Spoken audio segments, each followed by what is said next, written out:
انګریزي کې چې کوم تقریر وکړو نو د کرپشن مطالب کوي. د کرپشن مطالب ماشومان تاسو خبره کوم کرپشن همغه د بدقسمتۍ نه په هر څه کې شامل شوی.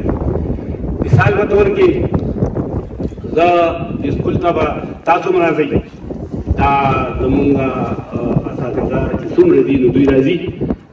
که دوی تاسو کلاس کې ماشومان حاضري او استاد نه راځي، یعنې استاد د ماشومانو ته هغه خپل ټیم چې هغه سره که موجود دی او د هغه فرض دی چې ماشومانو ته سبق ووایي، نو دا استاد په دغه کرپشن کې ملوث دی.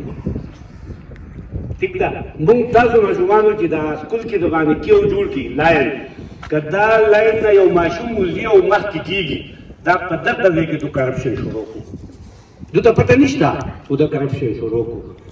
کم کسان چې ګاډي چلوي، کم کسان چې ګاډي چلوي په سوجه باندې لین ډسټرب شي، مخکې څه چلي ګړی بل د لین نه وځي او مخکې تاویږي، دا د کرپشن د ټولو نه غټه درجه ده. چونکې موږ مسلمانان یو، موږ یو داسې نبي امتیان یو چې هغه رحمت للعالمین دی، د عالمو دپاره د رحمت ذریعه ده. موږ دا کار کوو. که څوک بار ته تلي که نه، نو زه امریکې ته انګلینډ ته هلته دا شی نشته، هغه مسلمانان نه دي خو دا شی نشته. هلته چې لین جوړ شي څوک نشي ماتولی. مثال په طور کې تاسو یو دکان ته ورغئ، دکان کې سامان اخلئ، اوس دغلته که یو کس مخکې ولاړ وي، هر څوک چې ولاړ وي ته به د هغه انتظار کوې چې دا دکاندار دا سړی وزګار کړي نو ستا نمبر دی. که تا جلدي وکړه او هغه سړي نه د ځان مخکې کړو چې د دکاندار تا له سودا درکړي، بچیه په دغه ځای کې تا کرپشن شروع کړو، ظلم دې شروع کړو. دا ظلم دی ورو ورو چې غټېږي نو دا بیا مستحکم شي، او دغه مستحکم کېده بیا چې موږ په هره اداره کې ننوځو، که موږ په بزنس کې یو، که موږ په سروینټ کې یو، چې موږ په کوم انداز باندې ژوند تېرو نو په هغې کې هغه کرپشن زموږ نه کېږي. ولې چې زموږ بدن موږ پېژنو چې دا څه دي.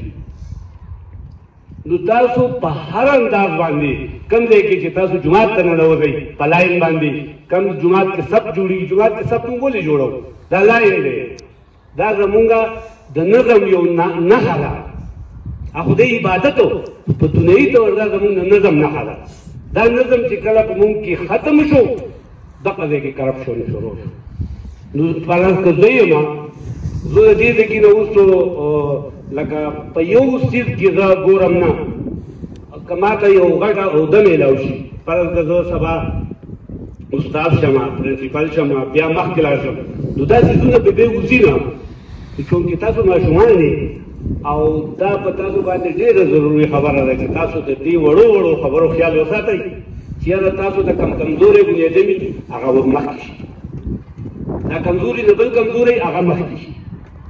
بیا به تاسو د ژوند خوند ووینئ چې د ژوند څومره بهترین خوند دی او بهترینه خبره ده. او کرپشن به هم د دغه ځایونو تاسو چې څومره مخکې شئ که نه، بیا به درته ستاسو د مخې به څوک کرپشن نشي کولی. نو چونکې دا زموږ د ټولو ذمواري ده، دا به کوو که نه؟